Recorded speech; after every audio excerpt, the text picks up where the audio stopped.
Hello friends, this Ruhi दीबा। Welcome to आडी classes. Friends, आज मैं स्टार्ट करूंगी एक्सरसाइज 1.3 का प्रमेय नंबर 1.2। प्रमेय नंबर 1.2 आपको क्या दे रखा है? मान लीजिए p एक अभाज्य संख्या है। यदि p a स्क्वायर को विभाजित करती है तो p a को भी विभाजित करेगी, जहां a एक धनात्मक पूर्णांक है। इन्होंने कहा है p a स्क्वायर को विभाजित करती है, मतलब भाग करती है। a स्क्वायर विभाजित होगा किससे? p से। तो मैं यहाँ पर क्या कर रही हूँ, a स्क्वायर की जगह पर अगर मैं कोई नंबर ले लूँ 20, इसका मैं स्क्वायर करूँ तो ये भाग हो जाएगा इजीली। p की जगह पर क्या है, कोई नंबर ले सकती हूँ मैं। क्या ले लूँ? अगर मैं 2 ले लूँ तो इजीली वो भाग हो जाएगा। तो इन्होंने आगे क्या कहा है, p a को भी विभाजित करेगा। तो a को भी विभाजित करेगा कौन? p। तो इसका मतलब है a की जगह पर मैंने क्या लिया था 20 अपॉन में p की जगह पर मैंने क्या लिया था 2। तो ये 20 का स्क्वायर अगर मैं करूं तो 2 से भाग हो जाएगा, और अगर स्क्वायर नहीं करूं तब भी ये क्या होगा, 2 से भाग हो जाएगा आसानी से। कितनी बार? 10 बार। और अगर मैं इसे भी भाग करूं 20 इंटू 20 अपॉन 2, तो ये भी क्या होगा, आसानी से भाग हो जाएगा। कितना हो जाएगा यहाँ पर? 200। मतलब एक पूर्णांक, धनात्मक पूर्णांक बन गया आपका विभाजित करने पर। आप a स्क्वायर को p से भाग करोगे तब भी आपको एक धनात्मक पूर्णांक मिलेगा, और अगर हमने a को p से भाग किया तब भी हमें क्या मिला, एक धनात्मक पूर्णांक। मतलब 10 भी क्या है, हमारा एक धनात्मक पूर्णांक है। तो ये क्या है, a स्क्वायर p से भी विभाजित हो जाएगा और a p से भी विभाजित हो जाएगा। मतलब दोनों ही कंडीशंस में क्या हो रहे हैं, भाग हो रहे हैं। भाग होने के बाद हमें क्या मिल रहा है, एक धनात्मक पूर्णांक मिल रहा है। यहाँ पर आपका एग्जाम्पल ले लिया है मैंने। एग्जाम्पल नंबर 1 आपका क्या है, सिद्ध कीजिए कि √2 एक अपरिमेय संख्या है। यह हमें सिद्ध करना है। तो हम यहाँ पर जो भी आपका दे रखा होगा, परिमेय या अपरिमेय, जो भी हमें गिवन होगा हम उसका उल्टा मान लेंगे।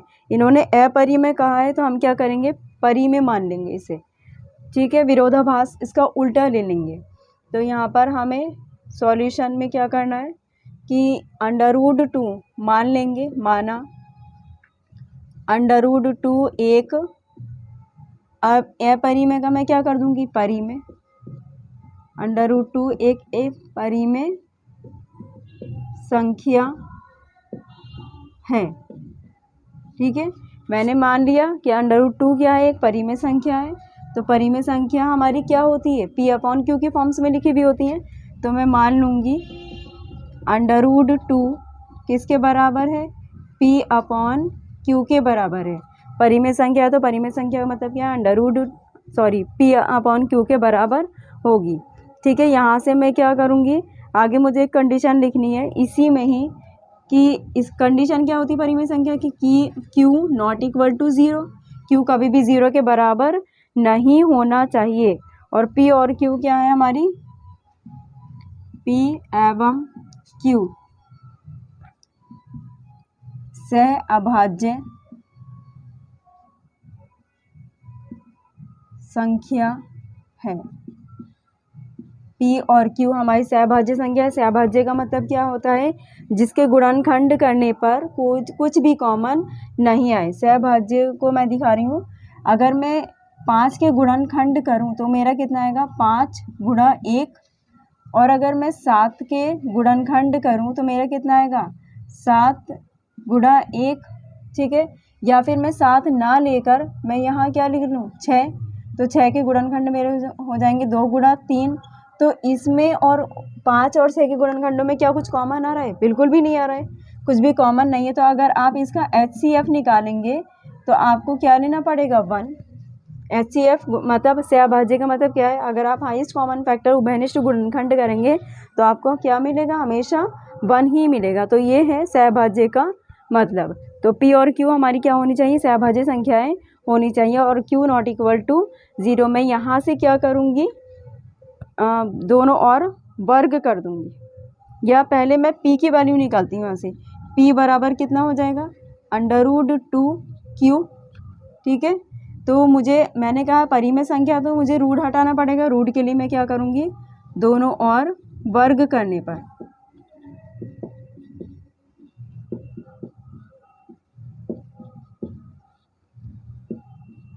दोनों और वर्ग करूँगी तो कितना हो जाएगा, p स्क्वायर बराबर वर्ग से क्या हट जाएगा आपका रूट, तो ये हो जाएगा नॉर्मल क्यू स्क्वायर।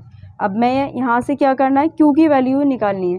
तो क्यू पर क्या लगा, क्यू स्क्वायर बराबर हो जाएगा p square upon two b, नीचे क्या जाएगा आपका 2। ठीक है, q square is equals to p square upon 2। ये हो गई हमारी समीकरण नंबर 1। इसे मैंने मान लिया, ये कौन सी समीकरण हो गई मेरी, समीकरण नंबर 1। तो मैं क्या लिखूँगी, P square upon 2, P square upon 2 क्या है, एक पूर्णांक है। पी स्क्वायर अपॉन 2 एक पूर्णांक है। तो पी भी किससे भाज्य होगा, तो अगर पी स्क्वायर, पी भी क्या हो जाएगा, पी स्क्वायर अपॉन 2 एक पूर्णांक है, मतलब 2 से भाज्य है, तो पी भी 2 से भाज्य होगा। ठीक है, इससे पहले वाले में हमने क्या लिया था, अभी जो किया है कि हमारा पी ए स्क्वायर पी से भाग होगा, तो ए भी पी से भाग हो जाएगा। तो सेम कंडीशन आ गई, पी स्क्वायर अगर 2 से भाज्य है तो इसका मतलब है पी भी 2 से भाज्य होगा। तो मैंने लिख दिया पी भी 2 से भाज्य होगा। ठीक है, अब मैं क्या करूँगी, यहाँ पर मान लूँगी कि p अपॉन 2 किसके बराबर है, k1 के बराबर है। मैंने मान लिया p अपॉन 2 किसके बराबर हो जाएगा, k1 के। तो मैंने यहाँ से किसकी वैल्यू निकालनी है, p की वैल्यू निकालनी है। तो p बराबर क्या हो जाएगा 2k1। अगर मैं 2 की गुणा करूँगी k1 से तो कितना हो जाएगा 2k1। ये हो गई हमारी समीकरण नंबर 2। ये रही मैं समीकरण नंबर 1, मैं इसे हाईलाइट कर देती हूँ, और ये रही 2। ठीक है, आगे हमारा क्या है, समीकरण 1 में p का मान रखने पर, 1 में क्या करूँगी, मैं p का मान उठा के रख दूँगी। समीकरण 1 में p का मान रखने पर क्या करूँगी, मैं समीकरण 1 में p का मान रखूँगी तो समीकरण 1 क्या है मेरी, क्यू स्क्वायर बराबर है p की जगह पर मैं क्या रख दूँगी, 2k1 का होल स्क्वायर लगाया तो होल स्क्वायर लगा दिया, अपॉन 2 भी क्या है मेरा 2। तो क्यू स्क्वायर बराबर है 2 दूनी कितना होता है 4, k1 स्क्वायर अपॉन में क्या है मेरा 2, 2 से 4 आराम से कट जाएगा। तो कितना मिला मुझे, क्यू स्क्वायर बराबर 2k1 का स्क्वायर। ठीक है, तो ये क्या मिला, मतलब आपने देखा कि डिवाइड करने पर हमें क्या मिल गया, 2k1 स्क्वायर मिला। मतलब कुछ ना कुछ हमें भाग करने पर मिल ही रहा है। तो यहाँ से अब मैं निकालूंगी k1 की वैल्यू। तो k1 स्क्वायर बराबर हो जाएगा क्यू स्क्वायर अपॉन 2b2। ये क्या रही मेरी समीकरण नंबर 3। ठीक है, समीकरण नंबर 3। अब क्या मैं लिखूंगी यहाँ पर, जैसे मैंने यहाँ लिखा था पी स्क्वायर अपॉन 2 क्या है, एक पूर्णांक है। तो यहाँ पर क्यू स्क्वायर अपॉन 2 भी क्या है, क्यू स्क्वायर अपॉन 2 एक पूर्णांक, क्यू स्क्वायर अपॉन 2 एक पूर्णांक है। तो इसका मतलब है क्यू भी 2 से भाज्य होगा। अगर पूर्णांक है तो 2 से भाग हो जाएगा। सेम लैंग्वेज मैंने लिखी है, पी स्क्वायर अपॉन 2 एक पूर्णांक है, क्यू स्क्वायर अपॉन 2 एक पूर्णांक है। पी भी 2 से भाज्य होगा और क्यू भी 2 से भाज्य होगा। तो मैं अब क्या करूँगी, अतः लगा लूँगी मैं यहाँ पर, अतः क्यू भी 2 से भाज्य होगा। आगे मैं क्या लिखूँगी, मैं इसको भी क्या करूँगी, जैसे मैंने यहाँ किया था, माना क्यू अपॉन 2 किसके बराबर हो जाएगा, क्यू अपॉन 2 बराबर हो जाएगा मेरा k2 के। ये k1 के बराबर लिया था, ये हो गया k2 के बराबर। ठीक है, तो यहाँ से मैं वैल्यू निकालूंगी q की। तो q बराबर कितना हो जाएगा 2k2, q बराबर हो जाएगा मेरा 2k2 की। तो ये हो गई समीकरण नंबर 4।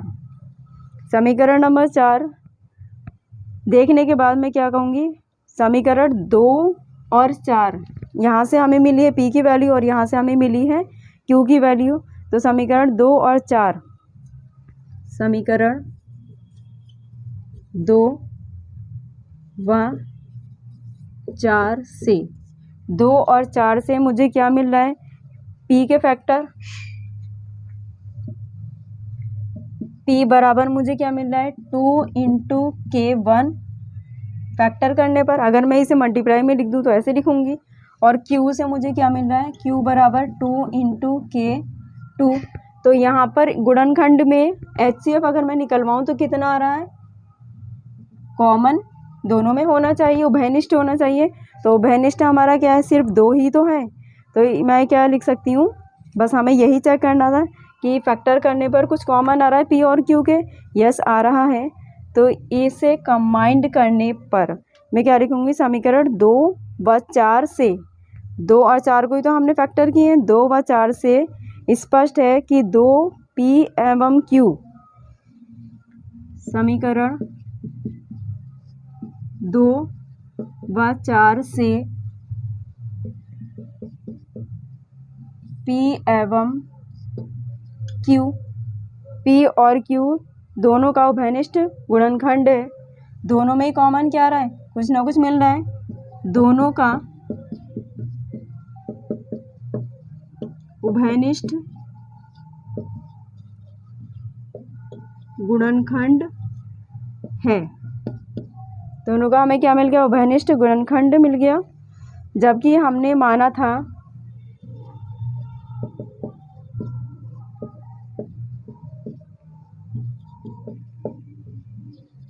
हमने क्या माना था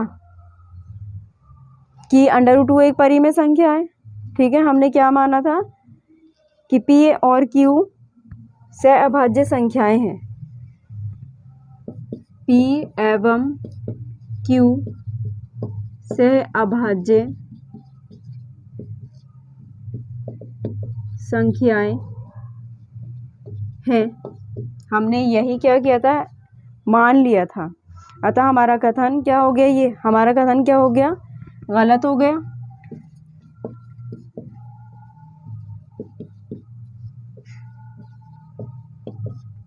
असत्य है, हमारा कथन क्या रहा, असत्य रहा, जबकि √2 एक अपरिमेय संख्या है।